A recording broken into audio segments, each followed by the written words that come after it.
Have any of you guys here needed to go to the... Hey! Day 3, stress.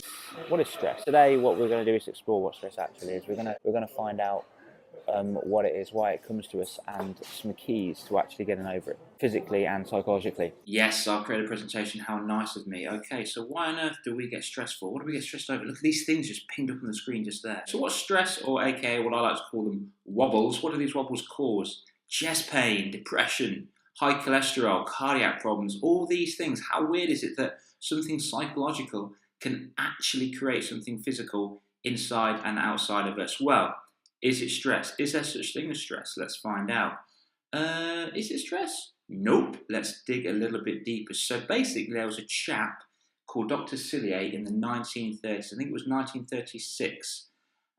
Coined the term stress. Now, stress was just lying around, hidden in the science of physics, bothering absolutely nobody for 500 years until this guy decided to coin the term. Now, since the 1930s, what have we done? We've managed to actually cure smallpox. We've eradicated it. Polio, tuberculosis. We've made so much more progress with cancer, AIDS even, and Alzheimer's. We've actually got a pill or a method, I believe, that can actually slow it down completely so it's all borderline stopped, which is absolutely incredible. How on earth are we doing with stress though? How are we doing with stress? Don't seem to be making a dent, do we? Stress is still here. There's still stress all over the place. I'm going to see if I can try and convince you today that there is no such thing as stress, because it never existed in the first place. Big, bold statement there from the Hancock. Let's dig a little bit deeper. So first of all, I want to get to know the physical symptoms of stress. What on earth do you think the physical symptoms are? Have a little play with them. At the moment, I'm just going to drill through them. Skin tension leading to a rash. We've got dry mouth, a change in appetite. So you either eat more or eat less. That's why I say change. Find it hard to sleep, insomnia. Need to go to the toilet. I don't know about you, but I had an interview once and I needed to go to the toilet about 4 or 5 times in the space of half an hour. Increase in blood pressure. We've got crying, we've got muscle tension, stomach hurts, headaches. Now, before we go deeper into that, the symptoms, let's explore the brain first of all. So let's just check out the brain. So we've got the brain just here. This is your brain. Welcome to your brain. At the bottom of your brain is the brain stem. Now, this is also called the reptilian brain, and this is incredibly useful. This is responsible for waking us up, putting us to sleep, reminding the heart to beat, remind us that we need to have something to eat. It's very handy. Sit on top of that, about the size of a small grapefruit, is no, not the sun. It's actually the mammalian brain. We share this brain with all mammals. In the chimpanzees, it's exactly like ours. And this is responsible for our emotion and connecting with people, having a tribe. Sitting on top of that is the cortex. Now, it's not only amazing what this thing actually does, the cortex. By the way, cortex is Latin for bark, which is pretty cool. It's wrapped around the midbrain. And it's not only amazing what it does, but it's actually its size. It's no thinner than a sheet of newsprint wrapped in layers, which is just absolutely incredible. And here, this is where civilization lives. So your logic, your reasoning, your thinking, creation. Look at what you're looking at this on. Are you looking at your phone? Are you looking on the Mac? Are you looking at a computer? Look at the lights. Look at the cars outside. All of those things that surround you right now, even your clothes, all of those things are created from a single thought.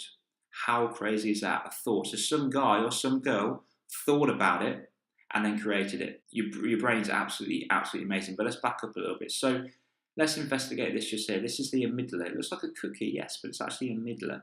And this is where the 4 F's of life live. So we've got food, fight or flight, and sex. So let's actually go over to the savannah now. Let's check out the savannah. So over here, we've got a glorious creature known as a zebra. So this zebra just here, where are you, zebra?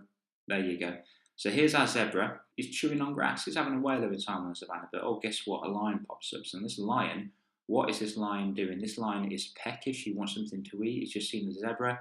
Does the zebra want to be eaten? No, it doesn't. So what happens is the skin gets a little bit tighter. Whoever seen a dog bark and their hair goes up on end of the back of their neck? We think the reason for this is it makes the animal seem a little bit larger, so the skin tightens. So you know full well as I do that when the skin tightens, it blocks pores. And what does that lead to? Oh, a rash. How strange.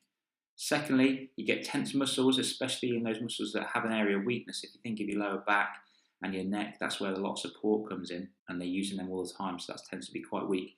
Not tensor muscles all over the body though, however, because if it was, then we would freeze and we would be eaten if we were a zebra. Now, excess baggage. What excess baggage does an animal carry, especially if it needs to lose weight quickly? It needs to make itself lighter, so it needs to get out of trouble. What excess baggage does an animal carry?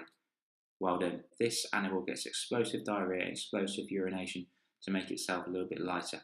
Stomach tightens. Why? Because obviously the animal's not going to carry on eating grass, is it? It's going to see a lion. It's going to get the heck out of there because it's wanting to save its life. Remember, the lion is running for its food.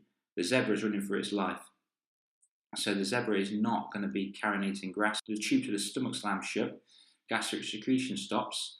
Tighten the stomach. May cause stomach cramps. How weird. Next, obviously, the animal is going to have no appetite. It's going to lose its appetite horrendously.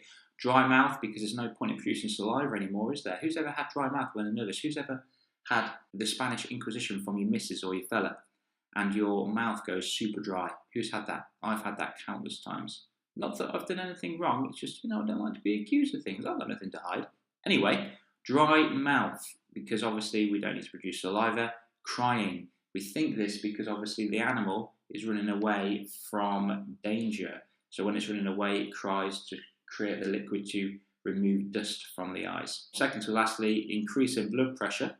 Obviously, we increase our blood pressure. The animal needs to increase its blood pressure. It needs to pump the blood to the working muscles. Loss of libido. So obviously, if a zebra and another mate is mating, it's not exactly going to be like, what do you reckon, sweetheart? Is it worth it? Nope, it's going to get the heck out of there and run away. Doesn't this list look a little bit familiar?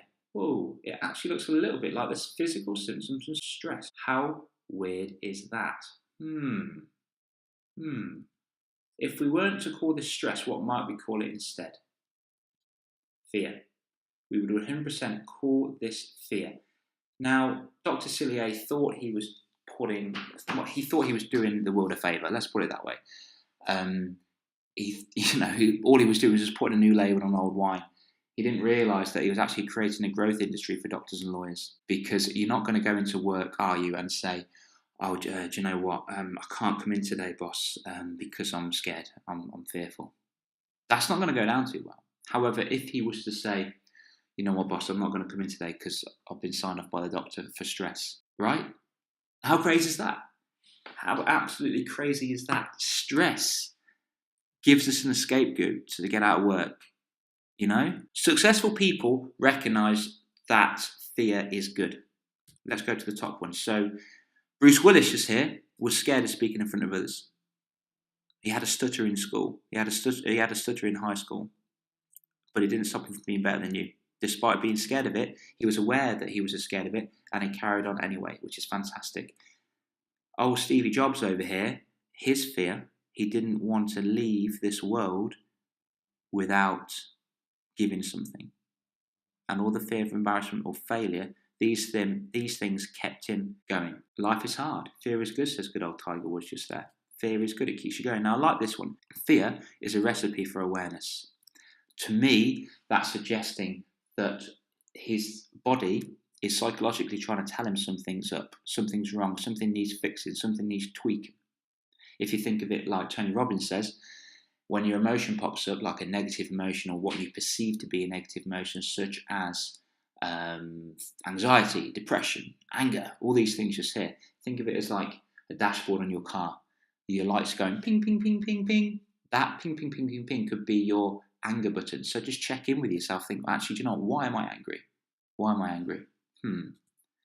Lastly, people from the Aran Islands, just off Ireland, say people who do not fear the ocean should not go fishing. The fear adds an element of respect.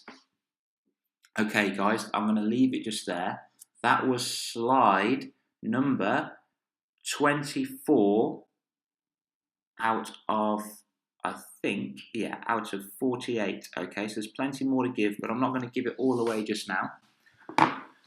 I'm going to leave it just there, and I'm going to see what, and I hope that helps. And I hope that helps there. So I'm going to cut back to Nero now, and I'm going to go through all the different phases of what you guys need to be aware of to get through fear.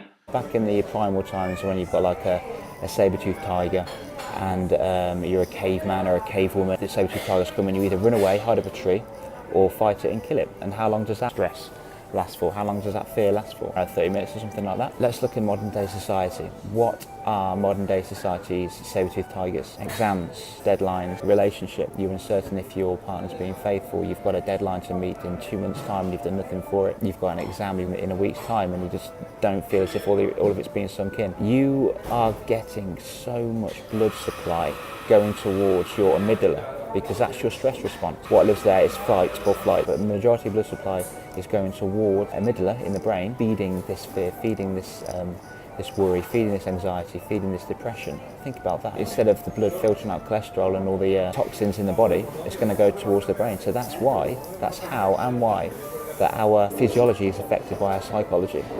It goes a lot more deeper than that. I'm just using a very simple terminology. There are other ways as well that it affects too. So you see people dying of coronary heart disease because they're stressed. Well, it's true. You're not, and if you want time off work, you're not going to say to your boss, "Well, I'm really scared. I can't come into work today." So I'm going to wash it. What makes sense more? Stress. So what Dr. Cillier did was just create a growth industry for doctors and lawyers. Unbeknown to him, he thought he was doing the world a whole favour. So there are ways we can get around this. We can actually ask ourselves a question: what am I afraid of? What will that lead to? What happens next? Then turn it into a question. How can I get out of this feeling of fear? What can I do right now? Seek support from others as well. That's key. Now, 3 things what you can do is breathing. What do I like to do is just lay on the floor, prone position, hands on my stomach, and I'll push my hands out, up towards the ceiling. And for that, I breathe in for 4 and out for 6. So in for 4, and out for 6, and that actually relaxes it actually engages the parasympathetic system. You've got 2 systems. You've got the sympathetic system, which is more alert and then you've got the parasympathetic system. You can do as well is massage just here. What you're doing there, you're activating the vagus nerve, and the vagus nerve goes all the way down to the organs. Vagus nerve, when that's activated, it stimulates a parasympathetic response as well. Palming. Okay, so palming is this here, 2 hands, and all I want you to do is shut out all the light. Okay, shut out all the light. And the whole reason for that is because your oculus nerve, so your oculus nerves, which are just down here, they are switched on all day. Think about how long you open your eyes for. You know, that's why you see some people doing this, giving it a massage, because at an unconscious level, it's stimulating the parasympathetic system, so it's calming you down. So what I want you to do is 3 things. Lay on the floor, breathing. I want you to massage your vagus nerve, which is just behind the ear, just here.